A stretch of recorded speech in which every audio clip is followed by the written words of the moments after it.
நம்ம வீட்டு சமையல்ல சூப்பராக ஒரு ஈவினிங் ஸ்நாக்ஸ் பார்க்கலாம் வாங்க. 3 உருளைக்கிழங்கு இருந்தால் நல்லா மொறு மொறுன்னு சூப்பரான ஸ்நாக்ஸ் ரெடி ஆகிடும். வாங்க எப்படி செய்யுதுன்னு பார்க்கலாம்.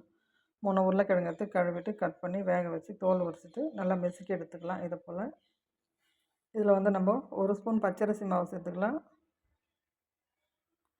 கொஞ்சமாக கரம் மசாலா சேர்த்துக்கலாம். கொஞ்சம் மிளகாத்தூள் சேர்த்துக்கலாம். தேவையான உப்பு சேர்த்துக்கலாம். கொஞ்சமாக கொத்தமல்லி தழை கட் பண்ணி சேர்த்துக்கலாம். 2 பச்சை மிளகாய் கட் பண்ணி சேர்த்துக்கலாம். ஒரு வெங்காயம் கட் பண்ணி சேர்த்துக்கலாம். கையில் நல்லா கலந்து விட்டுக்கலாங்க. மாவு இந்த பதத்துக்கு இருக்கணும். கொஞ்சமாக மாவு எடுத்து நம்ம நடுவிரலில் ஒரு அழுத்தம் கொடுத்து அடுப்பில் ஒரு கடாய் வச்சு எண்ணெய் ஊற்றி எண்ணெய் காய்ட்டுன்னு இது போல் நம்ம போட்டு பொரித்து எடுத்துக்கலாங்க. பொறுமையாக நல்லா 2 பக்கம் வேகட்டுன்னு நல்லா திருப்பி விட்டு நல்லா மொறு மொறுன்னு வந்தோடனே எடுத்துக்கலாம்.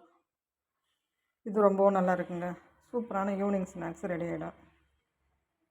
நீங்களும் செஞ்சு பாருங்கள். செஞ்சு பார்த்துட்டு எப்படி இருக்குன்னு சொல்லுங்கள். இதுக்கு வந்து நம்ம டொமேட்டோ சாஸ் கூட வச்சு சாப்பிட்லாம்.